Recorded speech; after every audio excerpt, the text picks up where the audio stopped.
Why is it so difficult to actually become the person you want to be? You might have a clear vision of who you want to become. You might even try repeatedly to change, but somehow you keep falling back into the same old patterns and behaviors that define your current self. In this episode, I'm going to explain how to close that gap between who you are now and who you want to become, using a four-part framework that addresses the real psychological barriers keeping you stuck. The first issue we need to tackle is something most people never realize is happening in their own minds. The biggest reason most people never become who they want to be has nothing to do with lack of motivation, poor planning, or insufficient willpower. Instead, it comes down to a fascinating quirk in how your brain processes time and identity. And once you understand this mechanism, everything about personal change starts to make sense. Here's what happens inside your mind when you think about the person you want to become. Your brain literally treats that future version of you like a completely different person. In psychology, this phenomenon is called future self discontinuity, and it explains why you can have crystal clear vision of who you want to be while simultaneously making choices that work against that vision. So, why does this happen? It happens because your brain evolved to prioritize immediate survival and comfort over long-term benefits. Because throughout most of human history, long-term planning was less important than avoiding immediate dangers. Therefore, when you imagine yourself 6 months or a year from now, your brain processes that future person with the same neural patterns it uses to think about strangers or other people entirely.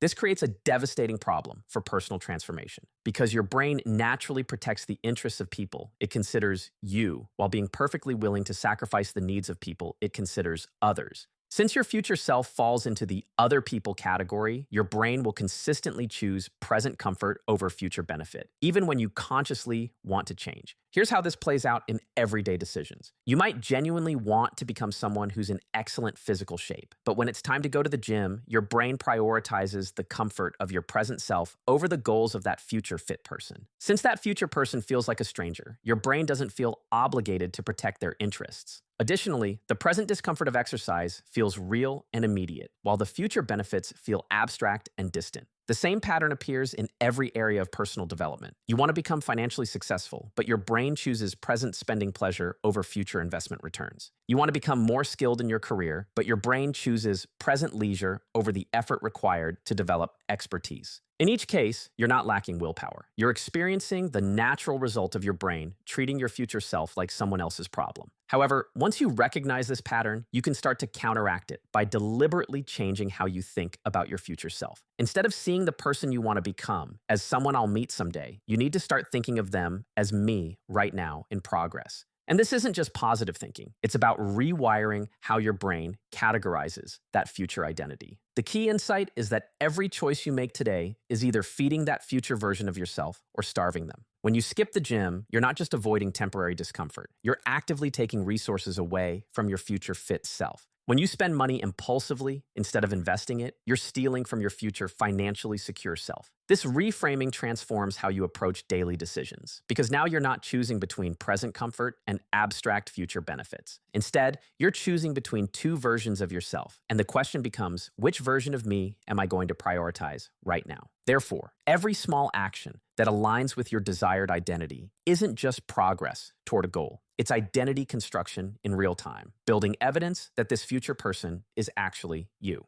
Once you stop seeing your ideal self as far away, the next step is to figure out exactly what becoming them even means, because vague goals create vague results. This is where most people make a critical mistake that sabotages their transformation before it even begins. Most people know they want to be better, but can't describe what that actually looks like in concrete, observable behavior. They'll say things like, I want to be more confident, I want to be successful, or I want to be disciplined. But these descriptions are so abstract that they're essentially meaningless when it comes to making daily decisions. Here's why this creates such a massive problem. Your brain needs specific behavioral targets to guide your actions and measure your progress. When you tell yourself you want to be more confident, your brain has no idea what that means in practical terms. Does confident mean speaking up in meetings? Does it mean approaching strangers at social events? Does it mean saying no to requests that don't serve you? Since the definition is unclear, your brain can't create a clear action plan. Additionally, vague descriptions make it impossible to recognize progress when it happens. You might actually behave more confidently in certain certain situations. But since you never defined what confidence looks like specifically, you don't notice the improvement and continue feeling like you're not making progress. This leads to frustration and eventual abandonment of your change efforts. The solution is to define your ideal self in what I call behavioral snapshots, specific, observable moments where you can clearly say, yes, that's exactly who I want to be.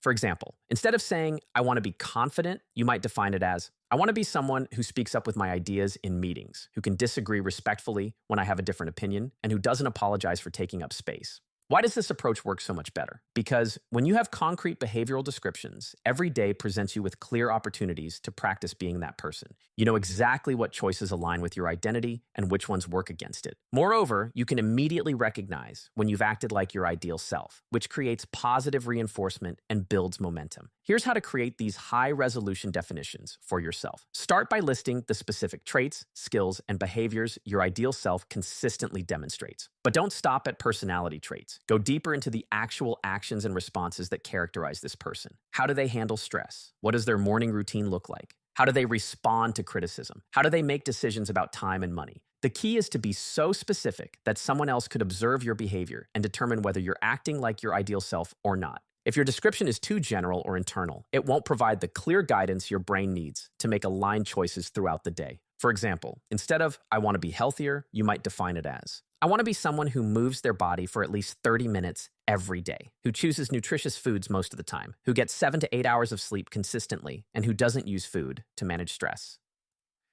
These descriptions give you immediate clarity about whether any given choice aligns with your identity or works against it. Therefore, the sharper and more detailed your picture of your ideal self becomes, the easier it is to align your daily decisions with that identity. You're no longer guessing what the better version of you would do. You know exactly how they behave, and you can start practicing those behaviors immediately. So, once you define the person you want to become, you face the next challenge. Your current habits are wired for the old version of you, and breaking that wiring requires a completely new mental approach to action itself. Most people sabotage themselves at this crucial stage by waiting for something that will never reliably come. People wait for motivation or confidence before acting, but both of these feelings are incredibly unreliable and inconsistent. You might wake up feeling motivated and ready to tackle your goals on Monday, then feel completely unmotivated and doubtful on Tuesday. If you're depending on these emotional states to drive your behavior, you'll be stuck in an endless cycle of starting and stopping, making progress only when you happen to feel good. Here's what's actually happening when you wait to feel ready. Your brain is running a comfort protection program that's designed to keep you safe within familiar patterns. Since acting like your ideal self requires stepping outside your current comfort zone, your brain will consistently generate doubt, fear, and resistance to discourage you from taking those actions. Therefore, waiting to feel confident or motivated is essentially waiting for your brain to stop doing its job of protecting your current identity. Here, the insight is that confidence is not a prerequisite for confident behavior. It's a side effect of repeated proof that you can handle challenging situations. Every time you act confidently, despite feeling nervous, you're providing your brain with evidence that contradicts its assumption that you can't handle being that type of person. Additionally, each successful experience builds a foundation of proof that makes the next similar action feel slightly easier.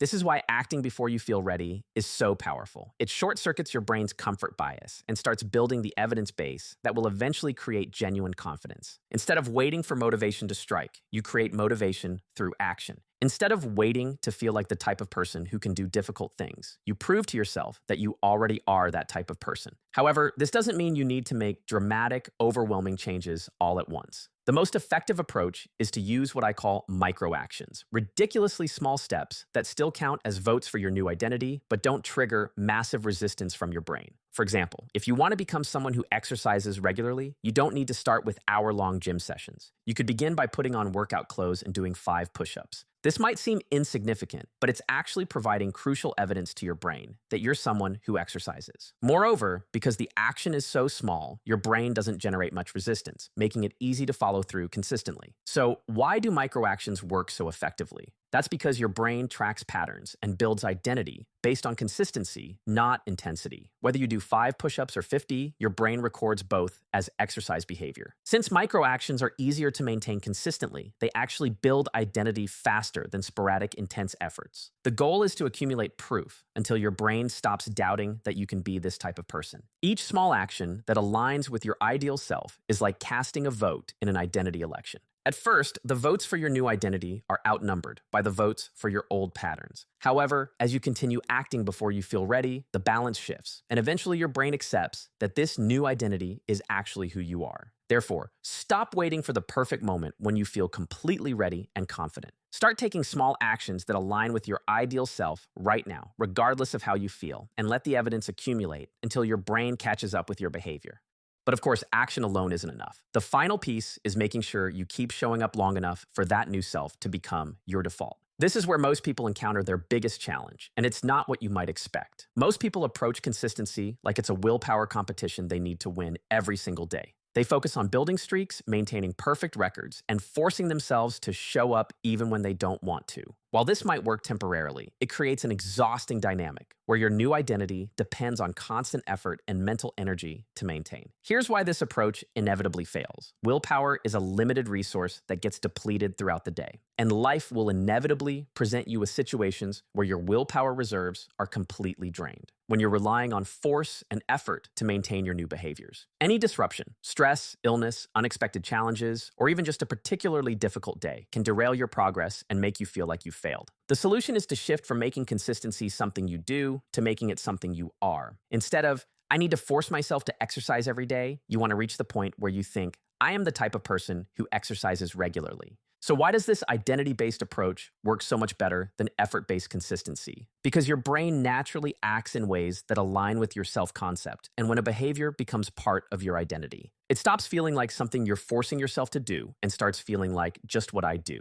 Think about behaviors that already feel automatic in your life. You probably don't need willpower to brush your teeth, check your phone, or drive your usual route to work. These actions happen naturally because they're integrated into your identity as a functioning adult. The goal is to make your desired new behaviors feel just as automatic and natural. Here's how to build this identity-based consistency. Start using identity statements that reinforce who you are rather than what you're trying to do.